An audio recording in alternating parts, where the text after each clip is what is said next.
ಎಲ್ಲರಿಗೂ ನಮಸ್ಕಾರ. ನಾನಿವತ್ತು ಪರಮಪೂಜ್ಯ ಶ್ರೀ ಸಿದ್ದೇಶ್ವರ ಸ್ವಾಮೀಜಿಯವರ ದೃಷ್ಟಿಯಂತೆ ಸೃಷ್ಟಿ ಎಂಬ ಪುಸ್ತಕದಿಂದ ಒಂದು ಪುಟವನ್ನು ಓದಲಿದ್ದೇನೆ. ನಮ್ಮ ಈ ಪ್ರಾಪಂಚಿಕ ಜೀವನದಲ್ಲಿ ಯಾವುದೂ ಶಾಶ್ವತವಾಗಿಲ್ಲ.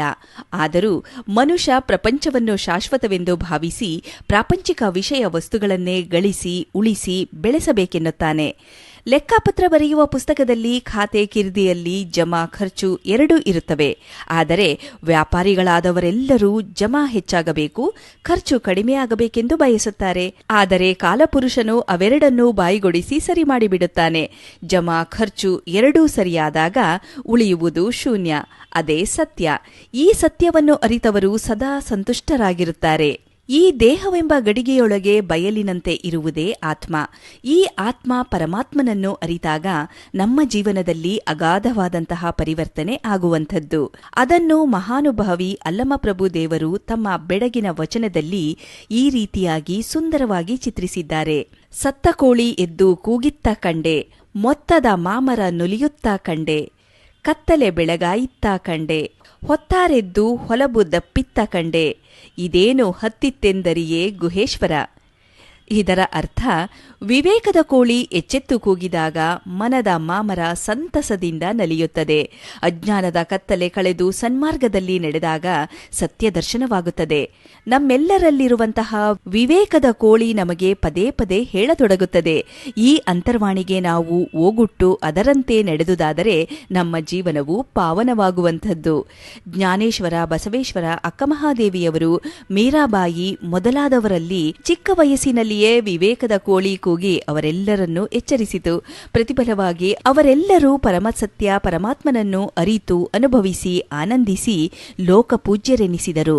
ಜ್ಞಾನೇಶ್ವರರು ಚಿಕ್ಕ ವಯಸ್ಸಿನಲ್ಲಿಯೇ ಭಗವದ್ಗೀತೆಯ ಮೇಲೆ ಮರಾಠಿ ಭಾಷೆಯಲ್ಲಿ ಸುಮಧುರವೂ ಸುಂದರವೂ ಪದ್ಮಮಯವೂ ಆದ ವ್ಯಾಖ್ಯಾನವನ್ನು ಬರೆದರು. ಅದು ಜ್ಞಾನೇಶ್ವರಿ ಎಂದು ಅವರ ಹೆಸರಿನಲ್ಲಿಯೇ ಪ್ರಸಿದ್ಧವಾಗಿದೆ.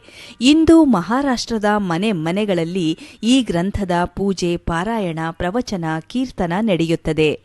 ಬಸವಣ್ಣನವರು ಚಿಕ್ಕ ವಯಸ್ಸಿನಲ್ಲಿಯೇ ಕೂಡಲಸಂಗಮ ದೇವನನ್ನು ಒಲಿಸಿಕೊಂಡು ಸಾವಿರಾರು ಶ್ರೇಷ್ಠ ವಚನಗಳನ್ನು, ನೂರಾರು ವಚನಕಾರರನ್ನು ನಿರ್ಮಿಸಿದರು. ಅವರ ತಪಸ್ಸಿನ ಫಲವಾಗಿ ವಚನ ಸಾಹಿತ್ಯವು ವಿಶ್ವ ಸಾಹಿತ್ಯಕ್ಕೆ ವಿಶೇಷ ಕೊಡುಗೆಯಾಯಿತು. ಅಕ್ಕಮಹಾದೇವಿಯವರಿಗೆ ಅರಸೊತ್ತಿಗೆ ಎಲ್ಲವೂ ಒಲಿದು ಬಂದಿತ್ತು. ಆದರೆ ಅವರು ಅದನ್ನು ಕಣ್ಣೆತ್ತಿಯೂ ನೋಡಲಿಲ್ಲ. ವೀರ ವರಿತೆಯನ್ನು ತಾಳಿ ಘೋರ ತಪಸ್ಸನ್ನು ಮಾಡಿ ಚನ್ನಮಲ್ಲಿಕಾರ್ಜುನನನ್ನು ಒಲಿಸಿಕೊಂಡರು. ನೂರಾರು ಅನುಭವಪೂರ್ಣವಾದ ವಚನಗಳನ್ನು ರಚಿಸಿ ಅಮರರಾದರು. ಶಂಕರಾಚಾರ್ಯರು ಕೂಡ ಬಾಲ್ಯದಲ್ಲಿಯೇ ಭಗವದ್ಗೀತೆ, ಬ್ರಹ್ಮಸೂತ್ರ, ಉಪನಿಷತ್ತು ಮೊದಲಾದ ಗ್ರಂಥಗಳ ಮೇಲೆ ವಿದ್ವತ್ಪೂರ್ಣವಾಗಿ ವ್ಯಾಖ್ಯಾನವನ್ನು ಬರೆದರು.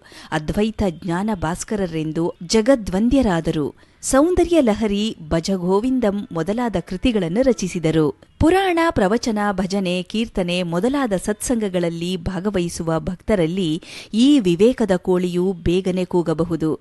ಆದರೆ ಅದು ಯಾವಾಗ ಕೂಗುತ್ತದೆ ಎಂದು ಹೇಳಲಾಗುವುದಿಲ್ಲ.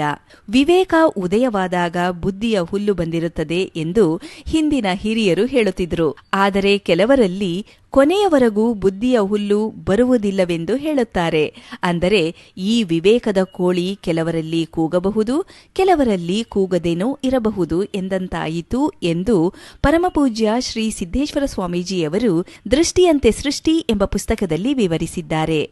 ಧನ್ಯವಾದಗಳು.